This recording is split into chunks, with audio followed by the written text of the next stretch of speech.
Assalamualaikum warahmatullahi wabarakatuh. Perkenalkan, nama saya Dimas Ahmad Umar dengan nomor NIM 200231100240. Program studi Ekonomi Pembangunan kelas D. Jadi kali ini saya akan mempresentasikan pemikiran Adam Smith dalam pandangan ekonomi kapitalis. Baik, kita langsung aja ke pembahasan. Pengertian kapitalisme. Kapitalisme atau kapital adalah sistem ekonomi di mana perdagangan, industri, dan alat-alat produksi dikendalikan oleh pemilik swasta dengan tujuan memperoleh keuntungan. Dalam ekonomi pasar, biasanya pemilik modal di sini dalam melakukan usahanya akan berusaha untuk meraih keuntungan sebesar-besarnya. Adam Smith mendefinisikan kapitalisme sebagai sebuah sistem ekonomi bercirikan kepemilikan perorangan atas alat-alat produksi, distribusi, dan pendayagunaan untuk mendapatkan keuntungan dalam keadaan yang kompetitif.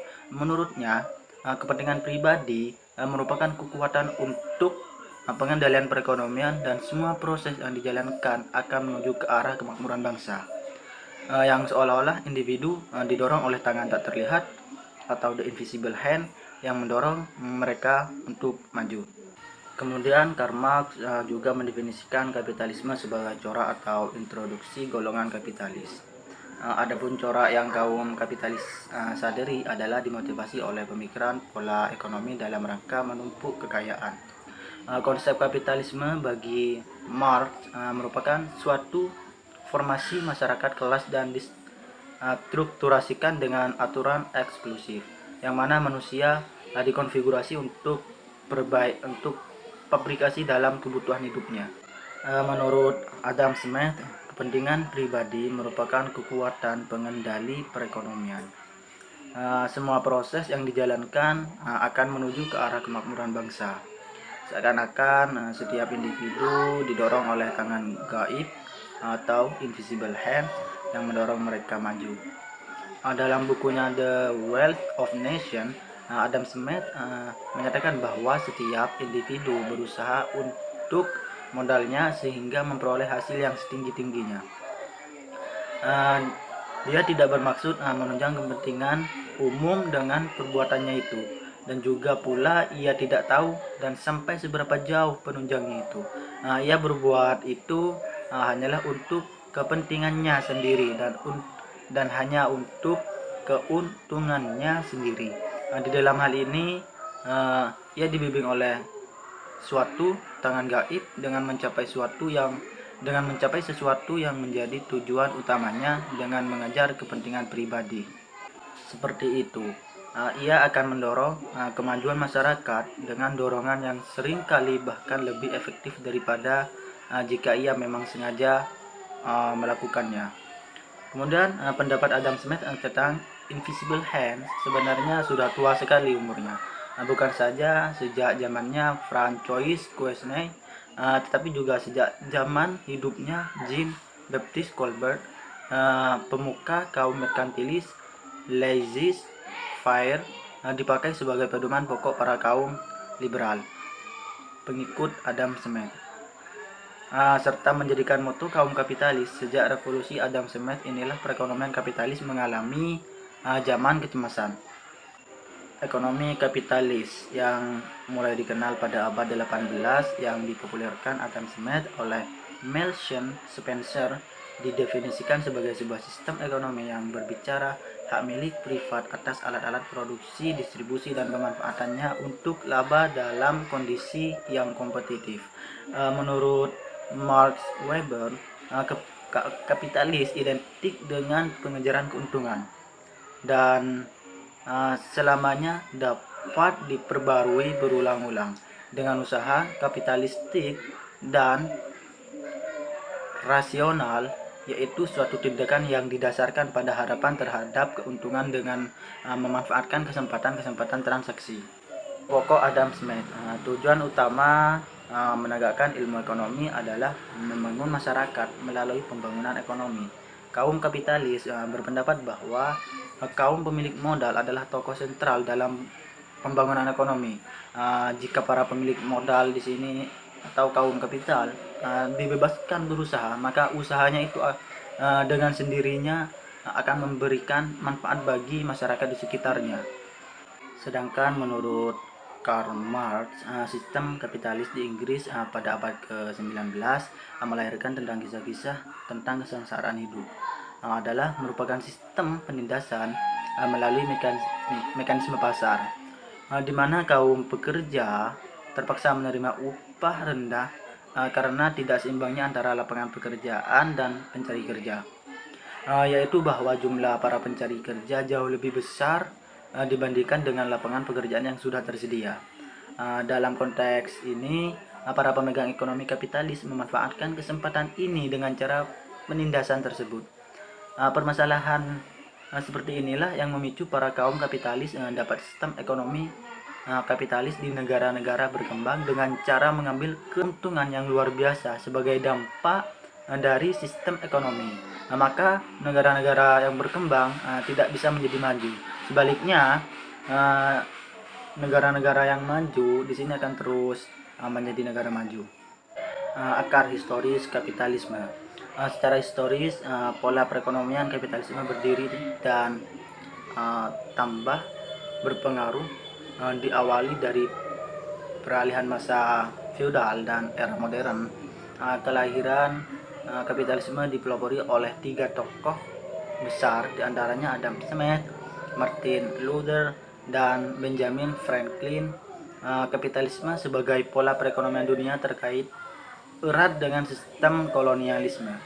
Berdasarkan penemuan Karl Marx, sistem kapitalisme mulai dipraktekkan di penghujung abad 14 dan awal abad 15. Benjamin Franklin memberikan dasar-dasar filosofis, dan Luther King memberikan asas teosofik, dan Adam Smith memberikan teori dasar dalam bidang ekonominya.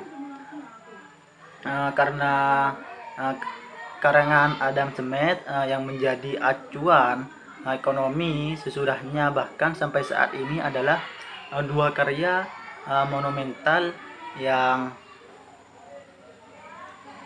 berbicara tentang mekanisme pasar adalah The Theory of Moral Sentiments sebagai karya pertamanya yang terbit pada tahun 1759 dan disusul An Inquiry into the Nature and Cause of the Wealth of Nation, atau yang lebih dikenal sebagai Wealth of Nation tahun 1776.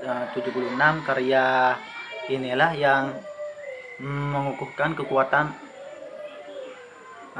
ketokohan Adam Smith sebagai pendiri bapak ilmu ekonomi. The Protestant Ethics of Spirit Capitalism karya Max Weber menjelaskan bahwa teori kapitalisme diawali dan dimotivasi oleh semangat keagamaan terutama golongan Protestan.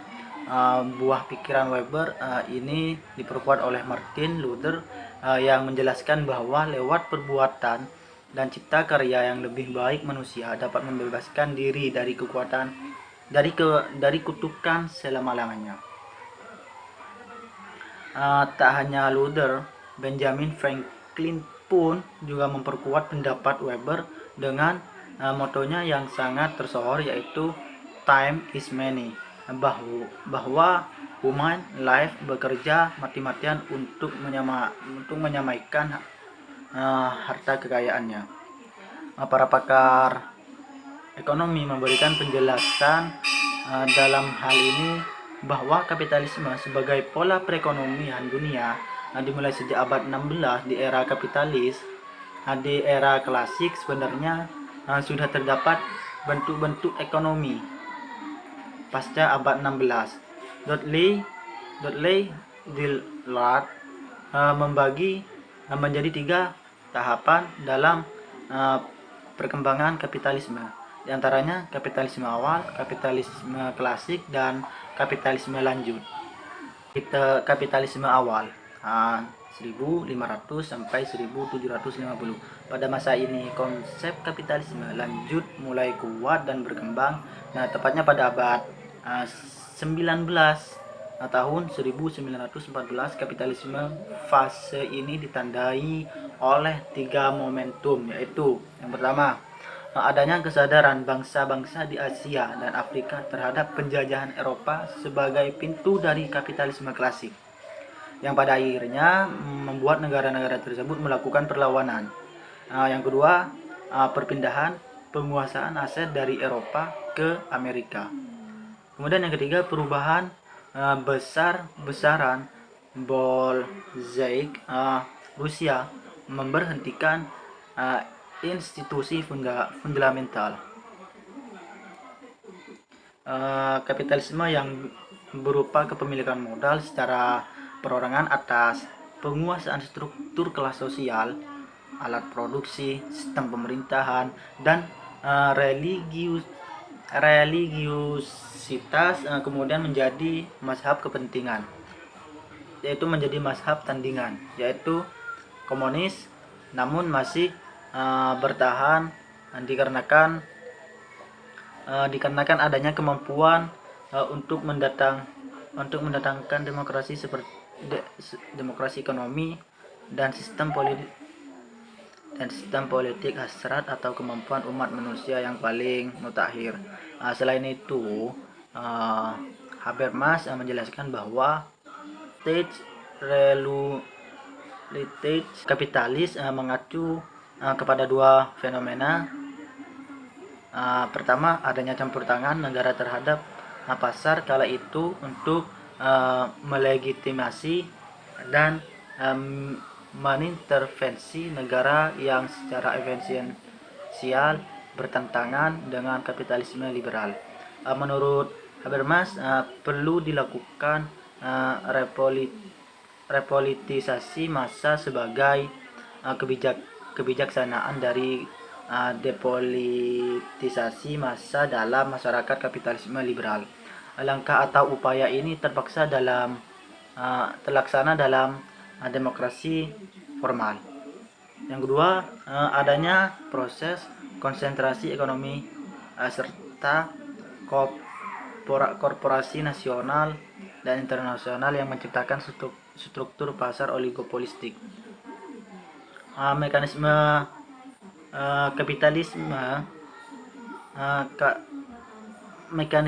kapitalisme yang dipahami dari negara Amerika dewasa ini, Amerika tidak menerapkan paham kapitalisme yang asli menganut paham laissez-faire, tetapi suatu cara ekonomi yang masih menggunakan dasar-dasar kapitalisme dan disepadankan dengan berbagai peraturan hukum yang membatasi aneksasi resources dan konsumsi yang berlebih-lebihan, baik tingkat perusahaan maupun secara perorangan.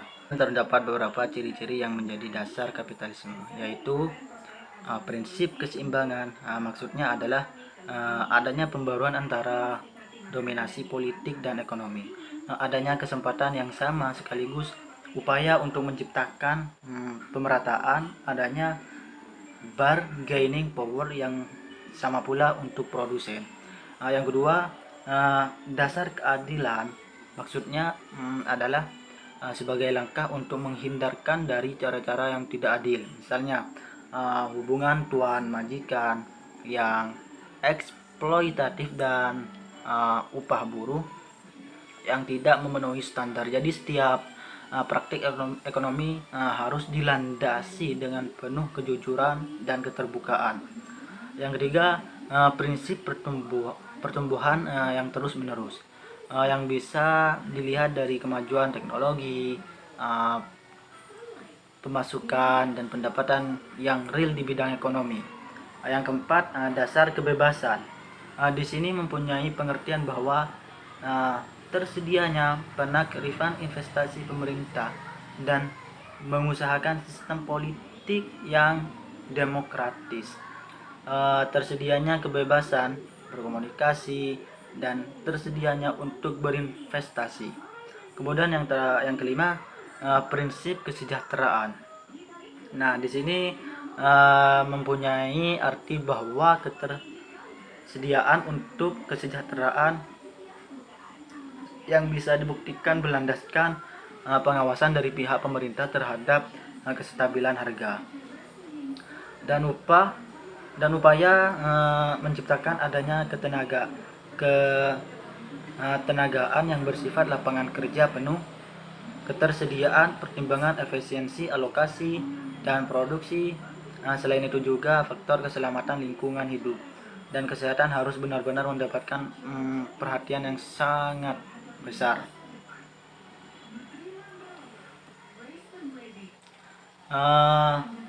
Peraturan tersebut tujuannya adalah dalam rangka mengamankan produsen dan konsumen. Hal ini dapat terlaksana apabila bisa menetapkan cara-cara khusus adanya etik di dalam melakukan sebuah periklanan, ketersediaan, standarisasi barang baik dari segi kualitas maupun kuantitas, dan hak cipta juga mendapatkan perhatian khusus serta adanya proteksi di bidang merek dagang. Selain itu, pajak bisa digunakan untuk sarana pemerataan insentif regulator dalam mempengaruhi alokasi konsumsi maupun produksi. Selain itu juga ketersediaan kebijakan yang menjadi bagian distribusi pendapatan melalui pajak yang ada. Ciri-ciri yang menjadi dasar kapitalisme. Yang pertama, keseimbangan. Maksudnya adalah ketersediaan pembaruan antara wewenang politik dan ekonomi. Ketersediaan kerjasama yang saling menguntungkan antara dua belah pihak, produsen dan konsumen, serta ketersediaan waktu dan kesempatan yang sama pula. Tujuannya adalah untuk menciptakan pemerataan yang sama. Yang kedua, adil. Mempunyai pengertian bahwa langkah-langkah dalam rangka agar tidak terjadi praktik yang tidak adil terhadap upah buruh, tuan majikan, serta agar tidak terjadi eksploitatif dan lain sebagainya. Dengan demikian, diharapkan pada setiap melakukan transaksi ekonomi benar-benar dilandasi dengan sikap kehati-hatian, keterbukaan, dan penuh dengan kejujuran. Yang ketiga, asas pertumbuhan keseimbangan, yang indikasinya terhadap pertumbuhan pendapatan real yang kemajuan teknologi.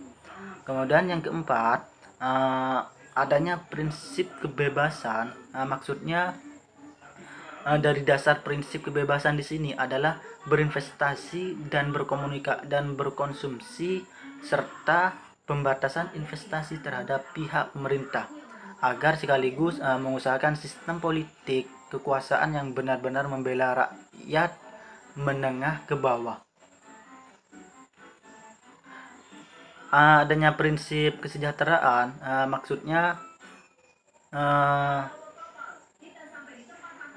kesejahteraan di sini adalah ketersediaan, pertimbangan, berdaya guna dan peruntukan tolak ukur kesejahteraan yang ketentraman bisa dipahami dengan berlandaskan inspeksi pemerintah dalam mengatasi kestabilan harga dan juga adanya ikhtiar untuk membentuk suasana para pekerja yang sifatnya full employment. Selain itu sungguh-sungguh dibandingkan dengan sesuatu yang lain. Ciri-ciri sistem kapitalis. Pertama, mempertahankan independensi perorangan yang tidak ada batasnya dalam rangka untuk mendapatkan harta perorangan. Selain itu, adanya tujuan untuk mempunyai dan mengelola kepunyaan perorangan demi sebuah keperluan bagi daya usaha perorangan. Yang kedua, adanya percepatan pembenahan pembendaharaan yang sangat cepat, memaksimumkan fabrikasi dan tersedianya pemenuhan kebutuhan yang sesuai dengan selera perorangan, di mana tujuannya adalah untuk kesejahteraan sesama umat manusia. Yang ketiga, adanya perkiraan, gagasan, perorangan, dan telah menjadi syarat supaya bersamaan dengan pengambilan hasil yang tersentralisasi dalam mekanisme pasar bebas. Ini sebagai syarat utama dalam rangka terpenuhinya tepat guna dalam pengalokasian sumber daya yang ada. Yang keempat, adanya pernyataan kepuasan personal dari semua kalangan yang secara otomatis kebutuhan sosial bersama bisa dipenuhi. Kemudian yang terakhir, tidak percaya terhadap peranan pihak pemerintah dalam hal efisiensi alokasi maupun keadilan distribusi. Asumsi kapitalisme menurut Ayn Rand, kebebasan individu, kepentingan pribadi dan pasar menjadi asumsi dasar kapitalisme yang dikemukakan oleh Ayn Rand dalam buku Kapitalis. Kebebasan individu memiliki posisi penting dalam menyangga bangunan kapitalisme, karena dengan adanya pengakuan tersebut, pemenuhan akan kepentingan individu akan tercapai secara tidak langsung pada waktunya. Menurut pandangan Rand, pada dasarnya manusia hidup untuk dirinya, sedangkan pemenuhan hak untuk kesejahteraan orang lain bukan wilayahnya. Dengan demikian, kolektivisme, altruisme, dan mistisme berada dalam posisi tertolak. Pemikiran mengenai The Invisible Hands yang digagas oleh Adam Smith berhasil mempengaruhi pemikiran Rand, sehingga Rand memandang pasar bebas adalah mekanisme yang selalu bergerak maju, berkembang, dan bahkan menuntut adanya kesempurnaan. Dorongan untuk mengakumulasi kapitalisme. Masih menurut L. Bronner, kapital bisa dikatakan sebagai suatu hubungan sosial. Jika disikapi, maka terbentuk hubungan dominasi yang memiliki dua kutub, yaitu yang pertama, dorongan tanpa henti dan tanpa batas untuk mengakumulasi kapital. Dorongan tersebut berasal dari alam bawah sadar manusia untuk merealisasi diri, mendominasi, dan berkuasa, yang pada dasarnya dorongan itu berakar pada jati diri manusia. Maka kapital merupakan salah satu modus eksistensi manusia. Yang kedua, tergantungan sosial kaum yang tak berpunya kepada pemilik kapital, di mana tanpa ketergantungan itu kapital tidak memiliki pengaruh apapun. Kelebihan dan kekurangan konsep kapitalisme. Kelebihan konsep kapitalisme di antaranya adalah penemuan-penemuan baru akan terus dilakukan, dan hal ini akan meningkatkan kesejahteraan kehidupan masyarakat. Kemudian kerja keras amat dihargai dalam ekonomi kapitalis. Kemudian para produsen akan berlomba-lomba dalam menciptakan barang-barang dengan kualitas yang baik. Kemudian penguasaan sektor swasta semakin tinggi sehingga kegiatan ekonomi semakin menggiurkan. Kemudian adanya inovasi yang terjadi terus-menerus dilakukan demi mendapatkan harga tertinggi. Selanjutnya dalam memanfaatkan sumber daya yang ada dan distribusi barang-barang lebih efisiensi. Kemudian daya cipta masyarakat menjadi lebih baik dan lebih tinggi. Ini disebabkan masyarakat benar-benar diberikan kebebasan untuk melakukan segala hal yang baik. Kemudian praktik di dalam ekonomi yang terdesentralisasi ini adalah faktor yang dianggap kelebihan terbesar dari konsep kapitalisme. Kemudian individu semakin banyak pilihan dalam berbisnis. Ini disebabkan praktik ekonomi yang tersentralisasi. Yang terakhir, salah satu kekuatan terbesar dalam kapitalis adalah konsumen bisa menguasai pasar dan lebih efektif. Kemudian kekurangan konsep kapitalisme diantaranya yaitu yang pertama, kapitalisme dapat menimbulkan persaingan tidak sehat. Yang kedua, kapitalisme seringkali menihilkan beberapa akibat dari kegiatan produksinya. Salah satunya adalah kerusakan lingkungan.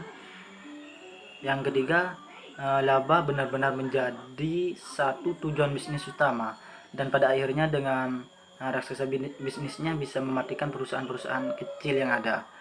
Yang keempat, para produsen menginginkan produksi yang efisien sehingga orang-orang tidak mampu disingkirkan yang pada akhirnya menjadi pengangguran. Yang kelima, adanya penindasan terhadap UMKM, unit mikro kecil dan menengah, kesulitan untuk bersaing dengan industri besar yang pada akhirnya tidak bisa bertahan untuk persaingan itu. Yang keenam, kapitalisme akan menimbulkan distribusi kekayaan yang tidak adil dan tidak merata. Yang ketujuh, harta kekayaan dan kekuasaan hanya bisa dikuasai oleh sebagian kecil orang. Yang kesembilan, tidak meratanya distribusi kekayaan dalam suatu negara. Yang terakhir, negara atau pemerintah sulit untuk mengadakan intervensi terhadap sektor ekonomi. Strategi kapitalisme. Kemalut yang berkepanjangan telah melanda kelompok kapitalisme awal abad ke-19 yang berakibat depresi ekonomi di tahun 1930 dan berimbas kepada tenggelamnya paham liberalisme. Padahal kapitalisme masih membutuhkan strategi baru untuk mempermaju pertumbuhan dan akumulasi kapital. Taktik atau strategi yang dipakai yaitu dengan meminggirkan setiap rintangan investasi, pasar bebas, penghapusan subsidi, program proteksi terhadap rakyat, meratifikasi perlindungan hak milik intelektual, sekaligus penguatan masyarakat madani dan melakukan program anti korupsi. Kebangkitan globalisasi pada dasarnya berpijak pada kebangkitan kembali paham liberalisme, suatu paham yang dikenal dengan neoliberalisme yang tidak jauh berbeda dengan sistem kapitalisme. Perilaku ekonomi neoliberalisme tersebut dihentikan dengan kebijakan pasar bebas. Aturan dasar kaum neoliberalisme adalah liberalisasikan perdagangan dan keuangan. Pokok pendirian neoliberalisme meliputi subsidi negara kepada rakyat dicabut atau diakhiri dikarenakan telah bertentangan dengan persaingan bebas dan prinsip pasar. Dan negara harus melaksanakan swastanisasi di semua perusahaan, yang pada akhirnya negara dibuat untuk melaksanakan tunjangan negara pada rakyat. Ini juga menjadi penghambat persaingan bebas. Kemudian membebaskan perusahaan swasta dari investasi pemerintah di bidang pegawai rendah. Memerdekakan perusahaan mengatur diri sendiri dengan tujuan agar berkembang di dalam menyediakan sektor pertumbuhan, agar harga dan investasi. Yang kemudian menghapus paham kesejahteraan bersama seperti kepemilikan publik seperti yang masih dijadikan rujukan oleh masyarakat tradisional. Ini juga dapat menghalangi pertumbuhan memberikan sumber daya alam kepada alihnya peristiwa tidak diberikan kepada masyarakat tradisional yang tidak pandai mengelola sumber daya alam efektif dan efisiensi. Kaum liberal menyerang negara dan otoritas lain yang menghalangi individu untuk menggunakan hak pilihan bebas, yang mencampuri hak kebebasan berekspresi dan merintangi individu untuk membentuk nasib yang mengembangkan diri. Sejalan dengan tradisi pemikir pencerahan, kaum liberal menekankan keunggulan akal sebagai basis kehidupan politik, tidak terkait untuk kebodohan dan tirani. Pikiran dapat menghapus keburukan yang telah membebani rakyat selama berabad-abad dan memulai suatu zaman lembaga yang bebas dan warga negara yang bertanggung jawab. Alasan ini yang mendukung kaum liberal untuk mengembangkan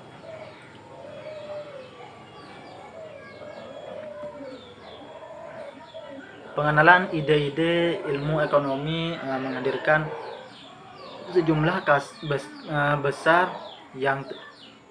sejumlah konsepsi besar yang telah berperan sebagai fondasi yang membentuk strategi kapitalisme.